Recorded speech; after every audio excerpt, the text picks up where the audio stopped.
Hello, and welcome back to another comic series AMA. This month we're going to focus on questions centered on the manga and anime series The World God Only Knows, or Kami no Mi zo Shiru Sekai. I'll be calling it Kami no Mi for short, since the English abbreviation is kind of hard to say, like TWGOK. Easy enough to spell, but yeah, Kami no Mi is easier. For a quick summary, if anyone's followed me for a while, especially in my earlier days, you'll know that Kami no Mi is one of my favorite series of all time. It's a rom-com that focuses on an otaku named Keima Katsuragi who ends up signing a contract with Hell. Now he has to help girls fill the gaps in their hearts with love. I've made a lot of art on the series, from comics to standalone pieces in different styles to a full-fledged fanfic. I love it dearly. Getting into the questions, we have one round from Aquasun, the first of which is, which are your favorite Kami no Mi comics you've made? There are so many good ones, it was really hard to pick. I'm going to try to limit it to one per Throwback Thursday batch. I'm also going to be a little vague just in case there's some people who haven't watched to avoid spoilers. So for the Runaway Spirits arc, my favorite one is the one that has "That's love, bitch" as the punchline. I won't elaborate any further. For the Goddess arc, this one was rough, but I think I'm gonna have to go with the Sick Visit comic where Keima opts to reveal Ayumi being there to Chihiro, rather than Chihiro thinking too long on what she saw in the other room. The last panel in particular came out really perfectly with the posing and composition. For the third one, the first part of Heart of Jupiter, my favorite is Keima flipping Kaori off. Just the plot twist of, wait, I can't say F you, that's a child, and then said child saying, what the fuck does that mean? Right back to double flipping the bird, just kills me every time. And then the last one for Heart of Jupiter Part 2 comics, I was gonna look through all of them, but then I remembered that romantic comedy is one in there, so I'm gonna go with that one. For the next question, why do you think that this is still probably your favorite series over 10 years after it's ended? I would say it's due to a number of different factors. First off, the story has a lot of tropes that I'm very fond of. I like slice of life quite a lot, though I also like fantasy, so having the devils and heaven and hell stuff in there really helped to spice things up. I also like rom-coms quite a lot, and although I would hesitate to call it a harem animes are a bit of a guilty pleasure of mine, since I really like seeing a wide array of female characters, and that's a setting where a lot of those tend to show up.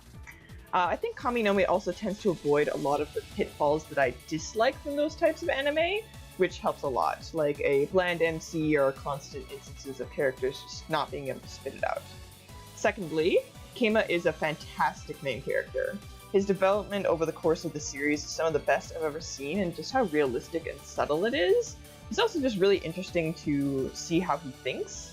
He's one of those smart archetype characters I've seen where his explanations for the most part make sense for his plans, and when they don't work he just kind of rolls with the punches, so that really helps. Rather than oh, he planned for this too, and all of that, and this and that twist. It's like, no, he does get tripped up sometimes, but he's just good at adapting. Thirdly, I am just naturally the type to cling onto series for years on end. I've been doing it since elementary school, from Tales of Symphonia to Inuyasha to Detective Conan to Xenoblade. I'm not sure if it's truly accurate, but it may be similar to the quote-unquote hyperfixation phenomena. Lastly, Kami no Mi happened to line up with a lot of in-real-life events for me. For instance, the first time I watched it was the last anime convention I went to with childhood friends. The ambiance of watching with people in a room the first season was just really enjoyable. Naturally, I continued to seek it out afterwards, watching the second season, and then binge reading the manga up to the current chapter at the time, which I believe was 194. I got right into it before I started university too, so it was kind of a big part of that whole ride. I would wake up at like 6 a.m. excited to read the news on the latest chapter on Fridays, I remember that. Inspired me to do so much art. I've improved in so many avenues over the years because it was such a constant muse. If I ever wanted to try something new but felt unsure, Kami no Mi Cast was always there to experiment with. And lastly, it helped me through some of the most difficult times of my life. A quote from Keima in particular stands out to me: "Save your crying for after she's gone." the sentiment that it's okay to break down once things are over has given me a lot of strength to push through difficult things since, well, I can cry later. For now, it's best to do what I can. Hopefully the end there didn't get too heavy or something, but it's the truth and my honest answer.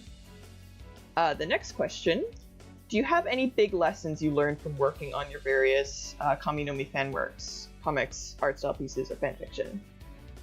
The most concrete answer I have is this. If you don't see others around you doing or creating the art that you want to see, from fanfiction to illustrations to comics to podcasts, etc., take the initiative and tackle it yourself. My big jump into Kami no Mi fanworks began when I realized this, and once I practiced, I started to be able to just create exactly the kind of art that I wanted to see in this niche fandom. And let me tell you, it's very freeing. As a heads up, the next few questions relate in part to the fanfic I wrote, the second one more so if that interests you, keep watching. The first question of which, you wrote an amazing Kami no Mi fanfic, thank you. What would you say are the key elements to a good Kami no Mi story or story arc? In a funny twist, my personal fic wasn't actually a typical Kami no Mi story, since it was more of an adventure. That said, I think some important elements that are good for a Kami no Mi story are 1, to start off more simply, it's good to have a more overall lighthearted tone. The series can definitely tackle darker and emotional subjects well, but there's always an underlying feeling that things will turn out okay. Plus, there's usually a good sense of comedy around every corner. 2, strong character writing. This is a big one. A big draw of Kami no Mi to me and a lot of others comes down to the characters. If the characters are just kind of going from point to point rather than having desires and goals that back up some kind of core theme and message, it just doesn't feel right. 3, a decent foundational knowledge of games and their general structure. A love of games is pretty central to not only Keima as a character, but the general themes and stories that this series tells.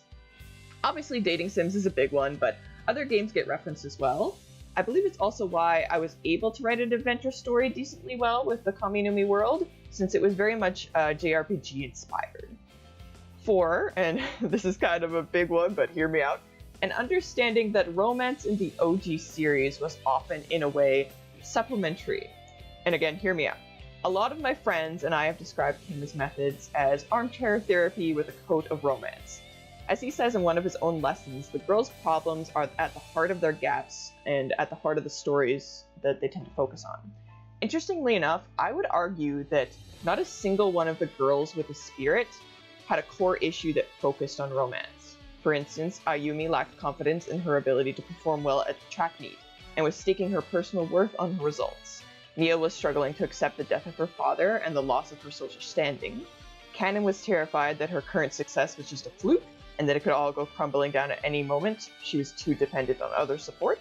Shiori, despite trying to convince herself that she was perfectly happy in her isolation in the library, desperately wanted to communicate with others, but she just couldn't build up the courage to do so. Chihiro's is what seems to be mostly the ones focused on romance, but even her core issue isn't really about that. If anything, she was trying to fill her own gap with a shallow romance, but what she needed was a boost in self-confidence that she could become someone who stood out from the crowd, someone who shined. Last person I'll discuss with this theme is that Tenri is arguably the only exception, which ironically may be the point of her focus in the end. She never does actually get a gap or a real spirit, as shown in the series, but it could very much be argued that her quote-unquote gap in the end is coming to accept that her romance just wasn't meant to be. Lastly, 5.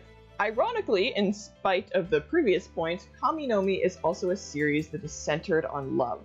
It analyzes it in multiple ways: real love, ideal love, romantic love, familial love, platonic love. Diving into love as a central theme in some way, is important for a good Kami no Mi story, in my opinion. With those 5 elements, I'll wrap up this question. Of course, all of this is my own opinion and interpretation, so just be sure to have fun if you write your own Kami no Mi tales.